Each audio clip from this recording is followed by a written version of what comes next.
hukum, sebab akan banyak sekali orang di negeri ini yang dapat berkamuflase seolah-olah menjadi korban, padahal sebenarnya dia adalah pelaku kejahatan yang harus dibasmi di negara ini. Bahwa dengan demikian, jika saya harus dinyatakan bersalah melakukan tindak pidana seperti yang dituduhkan oleh jaksa penuntut umum dalam surat tuntutannya, maka secara hukum seharusnya Bapak Hakim yang mulia juga harus memberikan hukuman kepada Reza Gladys dan jaksa penuntut umum, karena jaksa penuntut umum telah terbukti melindungi Reza Gladys sebagai pelaku kejahatan. Silakan penjarakan semua jaksa penuntut umum dalam perkara ini, karena mereka semua telah melindungi Reza Gladys sebagai orang yang sudah melakukan kejahatan. Majelis Hakim yang mulia, para pengunjung sidang yang terhormat, bahwa tuntutan jaksa penuntut umum kepada saya selama 11 tahun penjara, denda 2 miliar rupiah dengan ketentuan apabila dengan denda tersebut tidak dibayarkan maka diganti dengan pidana kurungan selama 6 bulan, merupakan tuntutan yang bukan lagi didasarkan bukti dan fakta-fakta persidangan, bukan juga berdasarkan pada proses penegakan hukum yang benar.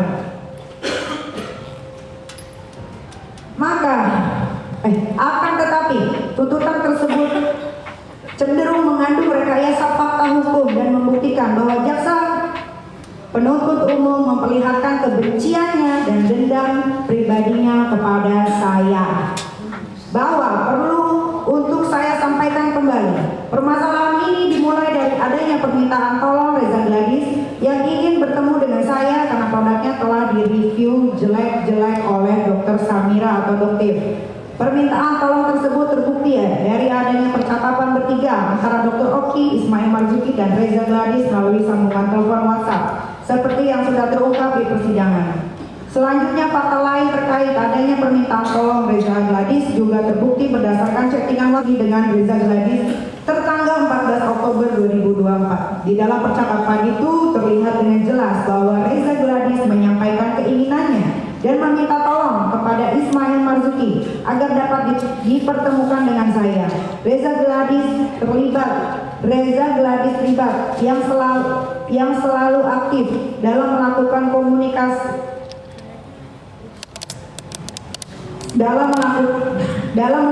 komunikasi dengan Ismail Marzuki. Reza Gladys juga bahkan melakukan tawar-menawar yang wajar dan pada akhirnya mencapai kesepakatan harga dengan Ismail Marzuki. Hal ini menunjukkan bahwa tidak ada tekanan, tidak ada ancaman, dan tidak ada rasa takut dalam diri Reza Gladys selama berkomunikasi dengan Ismail Marzuki. Yang ada hanyalah proses bisnis yang normal dan terjadi atas dasar kesadaran penuh dari Reza Gladys. Bahwa fakta di persidangan secara terang-benderang menunjukkan adanya komunikasi dan negosiasi bisnis harga antara Reza Gladys dan Ismail Marzuki, di mana nominal awal yang disebutkan Ismail Marzuki atas permintaan Reza Gladys adalah sebesar 5 miliar, kemudian ditawar oleh Reza Gladys dengan minta menjadi 4 miliar. Penawaran itu juga dilakukan oleh Reza Gladys berkomunikasi dengan Autobahn Mufid, dan hasilnya antara Ismail Marzuki dan Reza Gladys menyepakati nilai harga sebesar 4 miliar. Sehingga dengan fakta ini maka membuktikan secara jelas bahwa hubungan antara Reza Gladys dengan Ismail Marzuki merupakan hubungan para pihak dalam kontraktual bisnis yang bersifat komersial dan setara atau equal. Terlebih lagi, Reza Gladys dan Autobahn Mufid dalam persidangan ini dengan tegas dan jelas mengatakan pemberian uang itu karena sudah disepakati atau ada kesepakatan sebelumnya dengan Ismail Marzuki. Bahwa dengan fakta tersebut maka kesimpulan jaksa penuntut umum dalam surat tuntutannya yang mengatakan Reza Gladys terpaksa memberikan uang sebesar 4 miliar kepada Ismail Marzuki terbukti merupakan kesimpulan yang bohong dan membangun rekayasa fakta hukum. Padahal jelas dan tegas Reza Gladys dan Autobahn Mufid dalam persidangan ini mengatakan pemberian uang itu karena sudah disepakati atau ada kesepakatan sebelumnya dengan Ismail Marzuki. Fakta ini sudah terungkap di persidangan dan juga beredar luas dalam video yang ada di media sosial.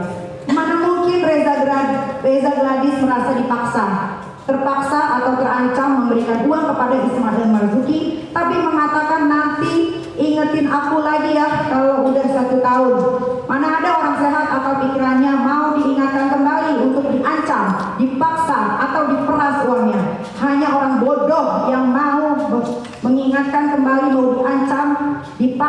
diperas untuk memberikan uang setelah 1 tahun kemudian. Berdasarkan hal itu, terbukti tuntutan jaksa penuntut umum merupakan tuntutan yang tidak benar, tidak berdasar hukum, sehingga haruslah ditolak oleh Bapak Hakim yang mulia. Majelis Hakim yang mulia, para pengunjung sidang yang terhormat, bahwa tuntutan jaksa penuntut umum yang menginginkan saya dipenjara selama 11 tahun dan denda 2 miliar adalah tuntutan yang mengandung kebencian, sakit hati, dan dendam pribadi. Hal ini jauh sebelumnya sudah saya prediksi, karena pada saat terjadi perdebatan di ruang sidang antara saya dengan jaksa, maaf saya nggak tahu namanya tapi badannya gendut, mengatakan kepada saya kalimat seperti ini, "Oh melawan ya, berani ya, tunggu aja nanti pembalasannya."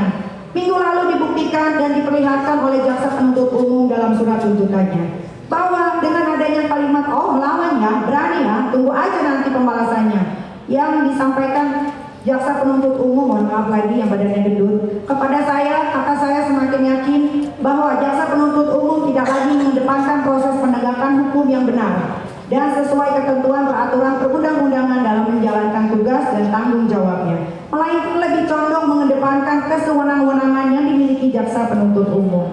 Bahwa perdebatan demi perdebatan yang terjadi di ruang sidang bukan lagi diartikan oleh jaksa penuntut umum sebagai upaya untuk mencari dan menemukan kebenaran yang sesungguhnya sebagaimana diamanatkan oleh undang-undang. Tapi perdebatan yang terjadi di ruang sidang diartikan oleh jaksa penuntut umum sebagai bentuk perbuatan yang tidak sopan. Saya katakan di sini, saya bukan seperti orang lain yang bisa diatur-atur oleh jaksa, dan saya juga bukan orang yang bisa mengikuti apa keinginan jaksa dari penuntut umum seperti yang selama ini dilakukan jaksa.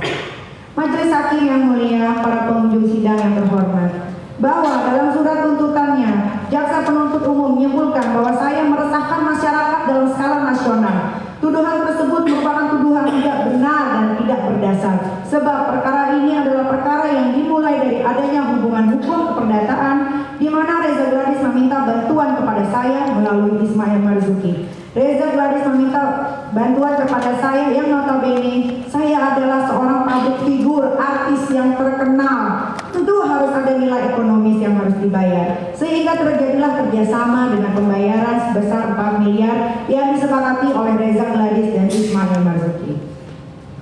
Dalam perkara ini tidak melibatkan masyarakat, apalagi masyarakat berskala nasional. Jaksa jangan mengklaim perbuatan saya telah meresahkan masyarakat, karena tidak ada masyarakat yang resah dengan saya. Justru perbuatan saya yang memberikan edukasi kepada masyarakat adalah perbuatan baik. Saya mau bertanya sama jaksa, mumpung bisa ditanya ya. Masyarakat mana jaksa yang saya resahkan? Tolong terdakwa ya dibaca saja ya. Iya, karena kemarin bahwa meresahkan masyarakat yang mulia izin. Karena jaksa tidak bisa menjawab, saya bertanya kepada masyarakat yang ada di belakang perbuatan saya, meresahkan kalian tidak? Tidak. Terima kasih. Saya ingatkan lagi kepada terdakwa ya untuk membacakan pledoinya. Tidak usah minta komentar siapapun ya. Saya ingatkan sekali lagi terakhir ya. Ya, yang mulia. Soalnya kemarin jaksa bawa Terakhir ya. Iya. Silakan dibaca.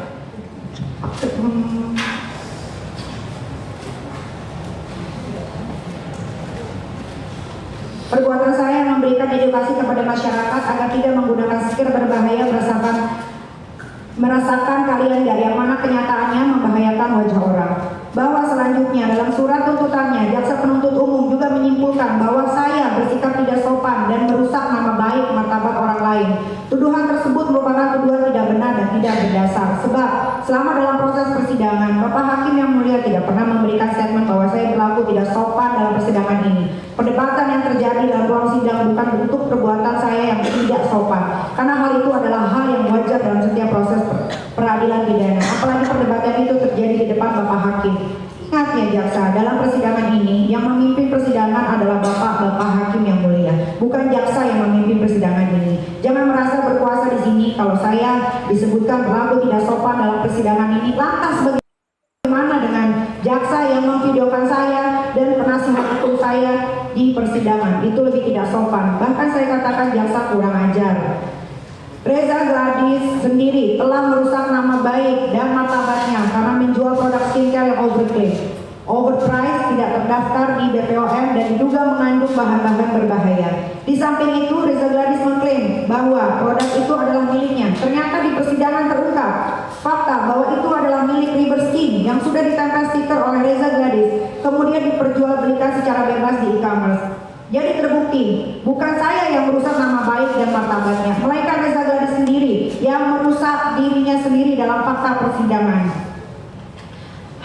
Majelis Hakim yang mulia, para pengunjung sidang yang terhormat. Tuntutan jaksa penuntut umum tentang pasal 45 ayat 10 huruf A Junto 27B ayat 2 Undang-Undang ITE bahwa dalam surat tuntutan pada halaman 127 dan 135 jaksa penuntut umum pada intinya menyimpulkan terdapat 4 gambar berupa gambar glowing booster cell dan 1 gambar nota pembelian e-commerce glowing booster cell Glavisya yang telah diburamkan tanggalnya tersebut akan dikirimkan kepada Reza Gladys sebagai alat untuk mengancam Reza Gladys yang seolah-olah glowing booster cell tersebut masih diperjualbelikan oleh Reza Gladys. Padahal Reza Gladys sudah tidak menjual glowing booster cell sekaligus dengan produknya sejak awal tahun 2022. Bapak Hakim yang mulia, inilah yang saya bilang tuntutan jaksa merupakan tuntutan sakit hati dan tuntutan kebencian. Jaksa tidak menggunakan otaknya untuk berpikir. Apabila produk glowing booster cell tersebut tidak dijual lagi sejak awal tahun 2024 oleh Reza Gladys seperti yang disebutkan jaksa dalam surat tuntutannya, maka logikanya kenapa Reza Gladys merasa ketakutan dengan postingan repostan yang saya lakukan pada bulan Oktober 2024? Kalau apa yang otaknya sehat semestinya jika produk glowing booster cell tidak dijual lagi sejak tahun 2024, Reza Gladys tidak perlu merasa takut karena hal itu tidak benar. Kenapa Reza Gladys merasa takut dengan sesuatu yang tidak benar dilakukannya? Bahwa dalam persidangan ini terungkap fakta-fakta glowing booster cell yang diperjualbelikan oleh Reza Gladys adalah milik orang lain, yaitu milik River Skin yang ditempeli stiker oleh Reza Gladys bersama suaminya. Fakta ini diakui dan dibenarkan sendiri oleh Reza Gladys dalam persidangan ini. Fakta ini juga dikuatkan dengan keterangan saksi Dr. Oki, Dr. Samira. Reza Gladys dalam berita acara pemeriksaan mengatakan miliknya. Ternyata di persidangan Reza Gladys mengakui itu milik orang lain yang sudah ditempel stiker kemudian dijual di e-commerce. Artinya dalam persidangan ini Reza Gladys sudah memberikan keterangan palsu dan harus ditetapkan sebagai tersangka. Oleh karena itu, melalui nota pembelaan pledoi ini, saya mohon kepada Bapak Hakim yang mulia untuk mengeluarkan surat penetapan tersangka untuk Reza Gladys dan suaminya Auto Bang Mufid yang sudah menjadi saksi palsu di depan fakta persidangan. Bahwa berdasarkan uraian tersebut di atas, maka kesimpulan jaksa yang mengatakan saya menggunakan 4 gambar berupa gambar glowing booster cell dan 1 gambar nota pembelian e-commerce glowing booster cell Glavisya sebagai alat untuk mengancam Reza Gladys terbukti merupakan kesimpulan yang mengandung kebohongan dan rekayasa hukum yang tidak logis. Oleh karena itu, mohon kepada Bapak Hakim yang mulia menolak seluruh tuntutan jaksa penuntut umum. Bahwa dalam pasal 45 ayat 10 huruf A junto pasal 27B ayat 2, delik inti dari pasal ini adalah ancaman pencemaran atau ancaman akan membuka rahasia. Kalau dikaitkan dengan fakta-fakta terungkap di persidangan, maka terbukti tidak ada ancaman pencemaran yang saya lakukan kepada Reza Gladys. Jika Reza Gladys mengatakan dirinya saya cemarkan karena saya mengatakan dia abu-abu, kurus di dalam sosial media saya, maka hal itu tidak termasuk sebagai sebuah ancaman pencemaran sebab saya mengatakan Reza Gladys abu-abu kurus setelah mengetahui bahwa saya dijadikan tersangka atas tuduhan pemerasan, padahal uang yang diberikan Reza Gladys kepada saya melalui Ismail Marzuki adalah uang hasil kerjasama. Bahwa selanjutnya ancaman akan membuka rahasia jika dikaitkan dengan fakta persidangan saya sama sekali tidak pernah mengancam Reza Gladys untuk membuka rahasia terkait dengan produk glowing booster cell. Yang ada saya merepost produk itu karena sebelumnya produk tersebut sudah direview oleh orang lain, termasuk direview oleh Dr. Samira atau Doktif di media sosialnya. Sehingga hal itu tidak lagi menjadi sebuah rahasia karena sudah diketahui oleh banyak orang. Bahwa seperti yang sudah saya sampaikan di atas sebelumnya, jika produk glowing booster cell tersebut tidak dijual lagi sejak tahun 2024 oleh Reza Gladys seperti yang disebutkan jaksa penuntut umum, lantas kenapa Reza Gladys merasa ketakutan dengan postingan repostan yang saya lakukan pada bulan Oktober 2024? Artinya tidak ada lagi rahasia rahasia terkait dengan Boeing Booster Cell karena sejak tahun 2024 sudah tidak diperjualbelikan. Maka Reza Gladys merasa takut dengan sesuatu yang tidak dilakukannya. Bahwa dengan analisa tersebut maka delik inti dari unsur pasal ini yakni ancaman pencemaran atau ancaman akan membuka rahasia tidak terbukti dan tidak terpenuhi pada perbuatan diri saya. Oleh karenanya secara hukum Bapak Hakim yang mulia harus membebaskan saya atau setidak-tidaknya Bapak Hakim yang mulia menyatakan saya lepas onslah dari semua dakwaan dan tuntutan hukum.